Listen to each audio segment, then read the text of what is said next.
அனைவருக்கும் வணக்கம். சித்ரா பௌர்ணமி. இந்த சித்ரா பௌர்ணமியில் நம்முடைய கர்ம வினைகள் தீர நாம் வீட்டில் செய்ய வேண்டிய வழிபாடுகள் என்ன, சித்ரா பௌர்ணமியின் சிறப்பு என்ன, எப்படி நம்ம பூஜை செய்ய வேண்டும், இந்த மாதிரியான ஒரு பரிகாரம் செய்ய வேண்டும் அப்படிங்கிறத பற்றி தெரிஞ்சுக்க போகிறோம். வீடியோ ரொம்பவே பயனுள்ளதாக இருக்கும். வீடியோவை கடைசி வரைக்கும் ஸ்கிப் பண்ணாமல் பாருங்கள். நம்ம சேனலை நீங்கள் இன்னும் சப்ஸ்கிரைப் பண்ணலைன்னா மறக்காமல் சப்ஸ்கிரைப் பண்ணிவிடுங்க. வாங்க வீடியோக்குள்ளே போகலாம். சித்ரா பௌர்ணமி அன்று நம்ம வீட்டில் சில குறிப்பிட்ட விஷயங்களை செய்யும் பொழுது நம்முடைய வீட்டில் இருக்கக்கூடிய அனைத்து விதமான பாவங்களும் தீரும்.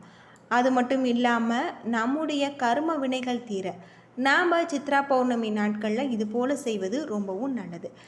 சித்திரை மாதத்தில் மிக முக்கியமான ஒரு வழிபாடு நாட்களில் ஒன்று சித்ரா பௌர்ணமி. சித்திரை மாதத்தில் வரக்கூடிய பௌர்ணமியும் சித்திரை நட்சத்திரமும் இணையும் நாளே சித்ரா பௌர்ணமியாக கொண்டாடப்படுது.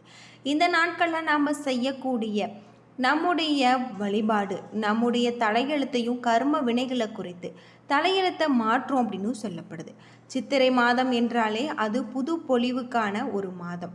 வானில் நிலவும் முழு நிலவு ஜொலிக்கக்கூடிய இந்த சித்ரா பௌர்ணமி அன்று பூமியில் இருக்கக்கூடிய ஒவ்வொரு மனிதனின் வாழ்க்கை புத்தகமும் புதுப்பிக்கப்படுவதாக ஆன்மீகம் சொல்லப்பட்டிருக்கு.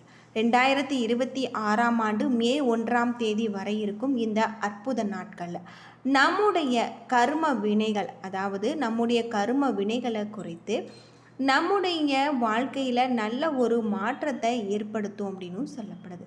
புண்ணிய கணக்கை எப்படி அதிகரிப்பது, பலருமே அறிவியல் ரீதியாக இதை பார்க்குறாங்க அப்படின்னு சொல்லப்படுது. யமதர்ம ராஜாவின் உதவியாளராக இருக்கக்கூடியவர் தான் சித்திரகுப்தர்.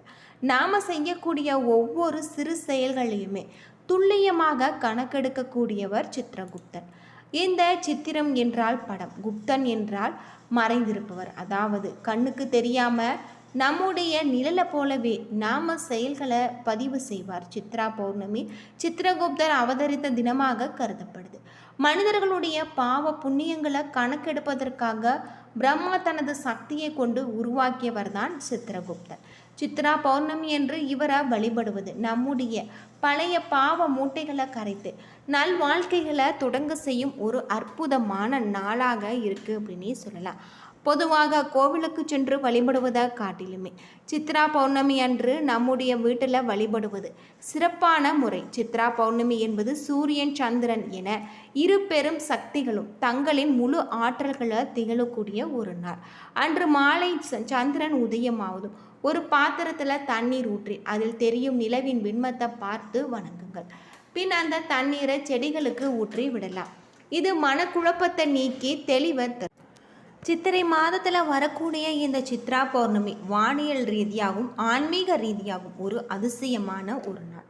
வானத்தில் நிலவு அன்று அந்த களங்கம் இல்லாமல் முழு பொலிவுடன் பூமிக்கு மிக அருகில் வந்து காட்சி தரும் அற்புதமான ஒரு நாளாக இருக்குது. இந்த ஆண்டு சித்ரா பௌர்ணமி, அதாவது இன்று வியாழக்கிழமை இரவு 9:12 மணிக்கு தொடங்கி நாளை இரவு 10:52 மணிக்கு முடிவடைவதாகும்.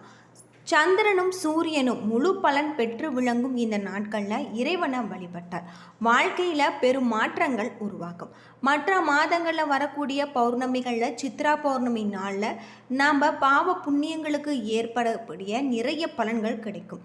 அதே போல் தெரியாமல் செய்த பாவங்கள் கூட தவிடு பொடியாக்கும் சித்ரா பௌர்ணமி தான். இந்த நாட்களில் நாம் தெரியாமல் செய்த பாவங்களுக்கு மன்னிப்பு கேட்டால் கண்டிப்பாக நமது பாவங்கள் மன்னிக்கப்படும் என்பது ஐதீகம். குறிப்பாக நம்முடைய வாழ்க்கையில் பாவ புண்ணியங்களை நிர்ணயிக்கக்கூடிய சித்திரகுப்தரை வழிபட மிக முக்கியமான ஒரு நாளாக இருக்குது.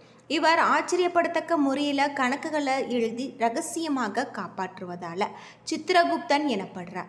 சித் என்றால் மனம், அபந்தம் என்றால் மறைவு என்று பொருள். மனிதனுடைய உள் மனதில் மறைவாக இருக்கக்கூடிய எண்ணங்களின் அடிப்படையில் அவரின் வாழ்க்கை முறைகளை அமைத்து தருபவர். உயிர்களை பறிக்கும் யமதர்மனிடம் தலைமைக்காரனாக இருப்பவர். அவரை கொண்டாடும் விழா எடுக்கும் நாள் தான் இந்த சித்ரா பௌர்ணமி. இந்தியாவில் 11 இடங்களில் சித்திரகுப்தருக்கு கோவில் இருந்தாலுமே தென்னகத்தில் காஞ்சிபுரத்தில் பஸ் நிலையம் அருகே இருக்கக்கூடிய கோவில் தனி சிறப்புக்குரிய ஒன்று. சித்திரகுப்தன் மனைவி சித்திரலேகாவுடன் அருள் புரிஞ்சிருக்காரு. இவளை பிரபாவதி என்றும் கர்ணிகை என்றும் அழைக்கப்படுறாங்க. இந்த கோவிலின் மூலவராக அமர்ந்த நிலையில் உற்சவராக நின்ற கோலத்தில் சித்திரகுப்தன் அருள்பாலிக்கிறதாகவும் சித்ரா பௌர்ணமி தோறும் இந்திரனே இந்த ஆலயத்திற்கு வந்து பூஜிப்பதாக ஐதீகம். அன்று காலையில் சித்திரகுப்தருக்கு மகாபிஷேகம், மாலையில் திருக்கல்யாணம் நடைபெறும். நவகிரகங்களில் ஒன்றான கேதுவுக்குரிய பிரத்யேக தேவதையாக சித்திரகுப்தனை கூறுவாங்க. சித்ரா பௌர்ணமி அன்று சித்திரகுப்த பூஜை அது மட்டும் இல்லாமல் சித்திரகுப்தரின் அருளை பெற்று தரக்கூடியதாக இருக்குது அப்படின்னு சொல்லலாம். இந்த நாட்களில் நாம் வழங்கி வருவதன் மூலம் நம்முடைய பாவ புண்ணியங்கள் குறையும் அப்படின்னும் சொல்லப்படுது. மிக சக்தி வாய்ந்த ஒரு நாளாக தான் சித்ரா பௌர்ணமி இருக்குது. இந்த சித்ரா பௌர்ணமி அன்று தெய்வீக ரகசியங்கள் அருளை அதிகரிக்கக்கூடிய சித்திரகுப்தர் வழிபாடு செய்வது நம்முடைய வாழ்க்கைக்கு ரொம்பவும் முக்கியமான ஒன்றாக சொல்லப்படுது. வருடத்தில் 12 பௌர்ணமிகள் மிகவும் சிறப்பும் தனித்துவமானதான ஒரு நாளாக கருதப்படுவதும் சித்ரா பௌர்ணமி. இந்த நாட்களில் செய்யப்படும் வழிபாடு சாதாரண பூஜை அல்ல, அது நம்முடைய வாழ்க்கையில் பாவ புண்ணிய கணக்கை சீர் செய்யக்கூடிய ஒரு அற்புதமான ஒரு நாள். யமதர்மனின் துணைவியாக உள்ள உலகில் இருக்கக்கூடிய ஒவ்வொரு உயிரின செயல்களையுமே பதிவு செய்யும் சித்திரகுப்தரை வழிபடுவதற்கு ஏற்ற நாளாக தான் கருதப்படுது. புராணங்களின்படி ஒரு நாள் கைலாயத்தில் பார்வதி தேவி பொழுதுபோக்காக ஒரு அழகிய ஆண் குழந்தையை ஓவியமாக வரைகிறார். அந்த ஓவியம் உயிரோடு இருப்பது போல பிரகாசித்து அந்த சமயம் அங்கு வந்த சிவபெருமான் இந்த ஓவியத்தை பார்த்து மகிழ்ந்தார். அவருக்கு உடனே ஒரு நினைவு வந்தது. உலக உயிரினங்கள் ஆயுள் முடிவுகளை நிர்ணயித்து அவர்களுடைய கர்மத்திற்கு ஏற்ப தீர்ப்பு வழங்கும் யமதர்மன் அவன் மிகுந்த வேலைப்படுவார். எனக்கு ஒரு உதவியாளர் வேண்டும் என சிவனை வேண்டியிருந்தார். அந்த வேண்டுதலை நிறைவேற்று தருணம் அது. சிவபெருமான் பார்வதி வரைந்த ஓவியத்தை கையில் எடுத்தார். தன் பிரணவ வாய்வை அதில் ஊதினார். அடுத்த நொடியில் ஓவியம் உயிர் பெற்றது. சிவசக்தியின் அம்சமாக உயிர் பெற்ற அந்த தெய்வீக உருவம் சித்திரகுப்தன் என்று அழைக்கப்பட்டார். அது மட்டும் இல்லாமல் நம்முடைய மனதில் மறைந்திருக்கக்கூடிய எண்ணங்களையும் அறிந்து பாவ புண்ணிய கணக்குகளையும் பதிவு செய்பவர். இதனால தான் அவர் கையில் ஏடு மற்றும் எழுத்தாணியுடன் பிறந்திருக்கார். சூரியன் சந்திரன் இரண்டும் சக்தி பெற்ற நாள் சித்ரா பௌர்ணமி. கர்ம கணக்குகளை நினைவூட்டும் நாள். அது மட்டும் இல்லாமல் பாவ நிர்ணயத்திற்காக அறியக்கூடிய ஒரு சந்தர்ப்பம். இந்த நாட்களில் திருவண்ணாமலை போன்ற புண்ணிய தலங்களுக்கு கிரிவலம் வருவதால் முருகப்பெருமானையும் வழிபடுதல், தீர்த்த ஸ்நானம் செய்வது இவை அனைத்துமே நம்முடைய வாழ்க்கைக்கு வளம் தரும். சித்ரா பௌர்ணமி அன்று வீட்டில் பூஜை அறையை சுத்தம் செய்ய வேண்டும். சித்திரகுப்தன் படத்தை தெற்கு திசையில் வைக்க வேண்டும். பூக்களால் அலங்கரிக்கப்பட்டு சந்தனம் குங்குமம் அணிவிக்க வேண்டும். நைவேத்தியமாக பச்சரிசி, வெல்லம், வேப்பம்பூ பச்சடி, பல வகை சாதங்களான தேங்காய் சாதம், புளியோதரை, அது மட்டும் இல்லாமல் எலுமிச்சை சாதம், தயிர் சாதம், சர்க்கரை பொங்கல், வெண்பொங்கல் ஆகியவை படைத்து வழிபட வேண்டும். 5 முக குத்து விளக்குகளை ஏற்றி என்னுடைய மனதில் இருக்கக்கூடிய தீய எண்ணங்களை நீக்கிட்டும் நல்வழியில் வாழ வையுங்கள் என்று மனமாறி நம்ம வேண்ட வேண்டும். முழு விரதம் மேற்கொள்ளுவது சிறப்பு. இரவு நிலவு தரிசனம் செய்த பின்பு உணவருந்த வேண்டும்.